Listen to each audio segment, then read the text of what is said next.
तो ये तस्वीरें आपको लखनऊ से दिखा रहे हैं, जहां महिला दिवस के मौके पर कार्यक्रम आयोजित किया गया है, जहां मुख्यमंत्री योगी आदित्यनाथ लोकार्पण और शिलान्यास योजनाओं को करने वाले हैं और साथ ही महिलाओं को सम्मानित भी आज सीएम योगी आदित्यनाथ करेंगे।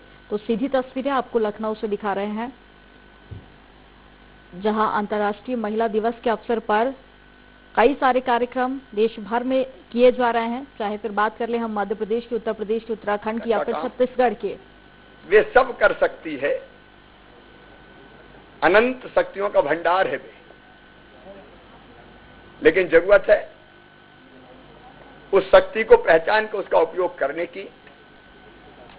कोई भी देश प्रदेश बहनों की शक्ति और क्षमता का उपयोग किए बिना प्रगति नहीं कर सकता। आज आपने देखा, सवेरे जब मैं हमारी बहन सफाई कर्मियों से मिलने गया तो गाड़ी चलाने से लेके सुरक्षा करने तक का जिम्मा हमारी बहनों ने संभाला है और पूरी कुशलता और सक्षमता के साथ संभाला है। जब मैंने बात की सफाई कर्मी बहनों से और मैंने पूछा कि बहनों के लिए क्या करना चाहिए, एक ही आवाज निकली, सबसे पहली जरूरत है हमें सम्मान। जिसका हम हकदार है वो सम्मान चाहिए। आज दिन भर के कार्यक्रमों में अभी हुनर हाट जाएंगे, वहां बहनों ने क्या क्या बनाया है वो देखेंगे। दीदी कैफे भी जाऊंगा, फिर कार्यक्रम भी है। लेकिन महिला सशक्तिकरण के लिए मध्य प्रदेश में पहले भी बहुत काम हुआ है। लाडली लक्ष्मी योजना, कन्या विवाह योजना, देश में स्थानीय निकाय के चुनाव में 50% रिजर्वेशन देने वाला मध्य प्रदेश पहला राज्य था। पुलिस में 30% भर्ती मेरी बेटियां देख रहे हैं। जब ये प्रस्ताव में लेके आया था तो बहुत विरोध हुआ कि ये कैसे सुरक्षा करेंगी, लेकिन बेटियों ने सिद्ध कर दिया है कि वो किसी से कम नहीं है। आज पुलिस में 30% भर्तियां होती है, शिक्षकों में 50% भर्तियां होती है, स्थानीय निकाय के चुनाव में 50% बहनें चुन चुन के आई और पुरुषों से बेहतर सरकार चलाई है। लेकिन आज भी मेरे मन में आता है सम्मान और समानता। हर बहन ये महसूस करती है और ये सच्चाई भी है, इसकी कमी है।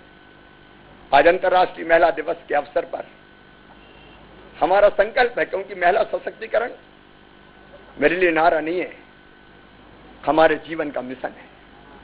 प्रधानमंत्री श्रीमान नरेंद्र मोदी जी के जीवन का भी मिशन है। और इसलिए सम्मान, समानता, शिक्षा, सुरक्षा और स्वावलंबन, इन 5 मुद्दों पर विचार करके आज मां, बहन और बेटियों के कल्याण के और भी फैसले करने का प्रयास करेंगे।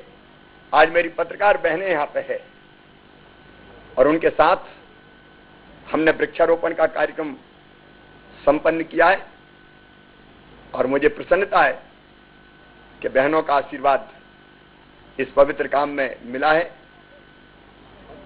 धर्मपत्नी भी आज, वैसे तो हमेशा ही साथ होती है, वो साथ रहे ना रहे, लेकिन वो सदैव पति की सफलता की कामना के लिए जो कर सकती हैं करती है। तो कोशिश ये है कि महिला सशक्तिकरण की दृष्टि से आज का दिन एक ऐतिहासिक दिन बने। शिवराज जी, महिलाओं को आपने आज सारथी बना। तो आप सुन रहे थे मुख्यमंत्री शिवराज सिंह चौहान को, और ये तस्वीरें अब आपको दिखा रहे हैं लखनऊ से, जहां पर आप देख सकते हैं मुख्यमंत्री योगी आदित्यनाथ कार्यक्रम में पहुंचे हुए हैं, जहां अंतर्राष्ट्रीय महिला दिवस मनाया जा रहा है और कई सारी योजनाओं का शुभारंभ और शिलान्यास भी आज होने वाला है।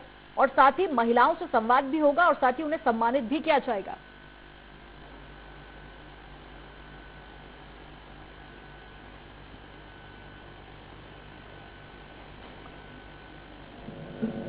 माननीय उच्चतम न्यायालय की सेवानिवृत्त न्यायमूर्ति आदरणीय ज्ञान सुधा जी, इंडियन बैंक की सीएमडी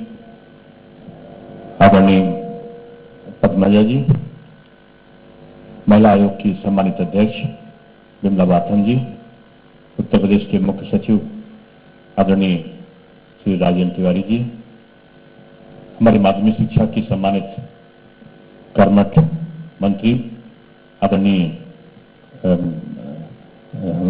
मंत्री जी, और यहाँ पर उपस्थित आदरणीय पुलिस महानिदेशक जी, अपर मुख्य सचिव अमनीश अवस्थी जी, अन्य महानुभाव। महिला दिवस के अवसर पर आज पूरे प्रदेश में नहीं, पूरे देश में जो भारत की संस्कृति है, भारत की परंपरा है, उस परंपरा के अंतर्गत हम लोग महिलाओं के प्रति अपना सम्मान का भाव, उनके प्रति अपने कर्तव्यों का बोध का स्मरण करने के लिए आज जगह जगह एकत्रित हुए हैं। मुझे इस बात की प्रसन्नता है कि आज लखनऊ में भी और पूरे संपूर्ण उत्तर प्रदेश में भी जगह जगह महिलाओं के सम्मान के लिए आज ये महिला दिवस का आयोजन किया गया है। हम सब इस बात से पूर्णतः अवगत हैं कि सबसे पहले न्यूयॉर्क में महिलाओं की समस्याओं को लेकर मतदान का उनको अवसर मिले, उनके वेतन की विसंगतियां दूर हों, उनको तमाम और सुविधाएं दी जाएं। इस मांग को लेकर सबसे पहले जो अमेरिका के न्यूयॉर्क में ये महिला दिवस मनाया गया, उसका प्रदर्शन हुआ, उनकी मांगे मानी गई। उसके बाद 1911 से अनवरत रूप में पूरे विश्व में इसको मनाए जाने की परंपरा प्रारंभ हुई। भारत की संस्कृति में इस चीज का समावेश पहले से ही है कि हम लोग कहते हैं कि जहां नारी का सम्मान है वहां साक्षात ईश्वर विराजते हैं, और जहां नारी का अपमान होता है वहां सर्वनाश की ओर हम अग्रसरित होते हैं। हम अपने प्राचीन ग्रंथों में इस बात का हमें एहसास है कि द्रौपदी का अपमान हुआ तो महाभारत हो गई, और सीता जी का अपमान हुआ तो पूरा 1 लाख पूत 100 लाख नाती जय के घर में दिया न भाती, पूरा संपूर्ण रावण के वंश का नाश हो गया।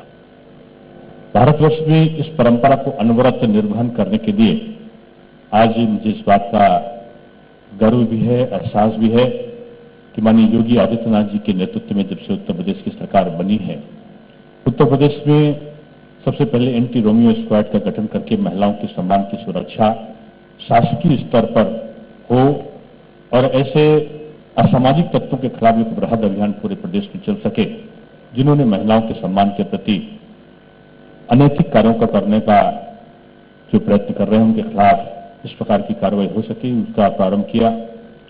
महिलाओं के लिए विशेष प्रकार के प्रशिक्षण के कार्यक्रम हो, महिलाओं को माध्यमिक शिक्षा में जो बच्चों के बालकों के विद्यालय होते थे उनमें उनका भी प्रवेश हो सके, महिलाओं को बराबरी का सम्मान मिल सके, महिलाओं के लिए, बालिकाओं के लिए छात्रावासों का निर्माण हो और छात्रावासों में निःशुल्क शिक्षा और भोजन की व्यवस्था की जा सके। इस प्रकार की तमाम उपयोगी योजनाओं को कार्यान्वित कराने का काम माननीय मुख्यमंत्री जी के नेतृत्व में उत्तर प्रदेश सरकार ने किया। कन्या सुमंगला योजना के अंतर्गत 1200 करोड़ रुपए का प्रावधान अभी वर्तमान उत्तर प्रदेश के जो वित्त जो हमारा बजट है उसमें उसका प्रावधान किया गया, और इस बात का भी प्रयत्न किया गया कि बालिकाओं को सुशिक्षित करने के लिए उनको टैबलेट्स जो भी उनको प्रदान किए जाएं, इसकी भी इसमें प्रावधान किया गया। विभिन्न कार्य योजनाओं में बराबरी का दर्जा मिल सके, महिलाओं को सम्मान मिल सके, इसके लिए उत्तर प्रदेश सरकार सतत प्रयत्नशील रही है। और कई विषयों पर जब हम कोरोना के संक्रमण काल में हम गुजरे तो एक समय वो भी आया कि जब जनधन योजना के अंतर्गत महिलाओं के खाते में सीधे एक सहायता राशि पहुंचाने का काम केंद्र सरकार के माध्यम से उत्तर प्रदेश सरकार की सहायता से संपादित हुआ। उत्तर प्रदेश में हमने विभिन्न समयों में महिलाओं के योगदान को स्मरण किया है। ये भारतवर्ष की प्राचीन परंपराओं में हम रानी झांसी को जब याद करते हैं कि उन्होंने जो प्रथम स्वातंत्र संग्राम था उसका बिगुल बजाया, तो हम उदा देवी का भी स्मरण करते हैं कि उन्होंने अंग्रेजों के दांत खट्टे किए। हम वर्तमान में भी तमाम महत्वपूर्ण पदों पर आज मुझे इस बात का गर्व है कि साक्षात आप देख रहे हैं कि एक बहुत बड़े बैंक के पूरे देश का जिन्होंने कार्यभार जिनके जिम्मे है एमडी के नाते पद्मजा जी यहाँ पर विराजित हैं। सुप्रीम कोर्ट में जिनके दिए गए उद्धरणों को आज भी लोग स्मरण करते हैं, ऐसी ज्ञान सुंदरी यहाँ पर स्वयं विराजित हैं। उत्तर प्रदेश में खासतौर से महिलाओं के प्रति तमाम प्रकार की अन्य योजनाएं आज जैसे 4 बालिकाओं के बड़े विद्यालय का शुभारंभ माननीय मुख्यमंत्री जी करने जा रहे हैं। उसके अलावा 13 ऐसे छात्रावास हैं जो बालिकाओं के लिए बनाए जा रहे हैं, जिसमें उनके भोजन की भी व्यवस्था होगी, आवास की भी व्यवस्था होगी।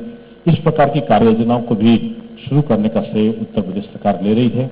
मैं पुनः यहाँ पर विराजित सभी का, हमारे जितने भी यहाँ पर लोग हैं उनका मैं अभिनंदन करते हुए खासतौर से अपनी बहनों का, अपनी महिलाओं का जो उत्तर प्रदेश से ज्यादा संबंध रखते हैं, उन सबको मैं स्वागत और वंदन करते हुए इस बात के लिए आश्वस्त करता हूं कि उत्तर प्रदेश सरकार आपके सर्वांगीण विकास के लिए, आपकी बराबरी के लिए, आपको बराबर से अधिकार मिले। अभी एक ऑर्डर निकला है कि जो श्रम कानूनों के अंतर्गत अभी तक श्रमिकों को, ये पुरुष श्रमिकों की अपेक्षा महिला श्रमिकों को कम मजदूरी मिलती थी, उसको भी उत्तर प्रदेश सरकार ने शुरू किया है कि पुरुषों के बराबर ही महिलाओं को भी श्रमिक एक ही काम का जो श्रमदान होता है वो मिलना चाहिए। ये तमाम कृत्यों को करने के उपरांत मैं एक बार सबका आभार और वंदन करता हूं।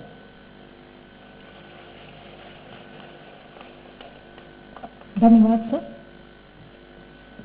अब हम मिशन शक्ति की बात करते हैं। उत्तर प्रदेश सरकार की प्राथमिकताओं में महिला सुरक्षा, महिला सशक्तिकरण सर्वोपरि रहा है।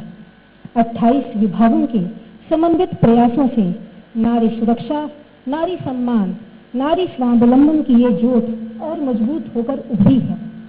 शारदीय नवरात्र 17 अक्टूबर 2020 से प्रारंभ हुए इस समूचे प्रदेश में झंझावत की तरह छाए हुए मिशन शक्ति का अभियान में महिला एवं बाल कल्याण, श्रम, दुग्ध विकास, पशुपालन, कृषि, राजस्व, पंचायती राज, चीनी उद्योग, युवा कल्याण, समाज कल्याण, बेसिक शिक्षा तथा शिक्षा माध्यमिक शिक्षा, अन्य विभाग, सूचना और जनसंपर्क तथा संस्कृति विभागों की सहायता से इस ब्रांडिंग, टास्किंग, एनफोर्समेंट, काउंसलिंग का बृहद स्तर का अभियान चलाया गया था। जनमानस में मिशन शक्ति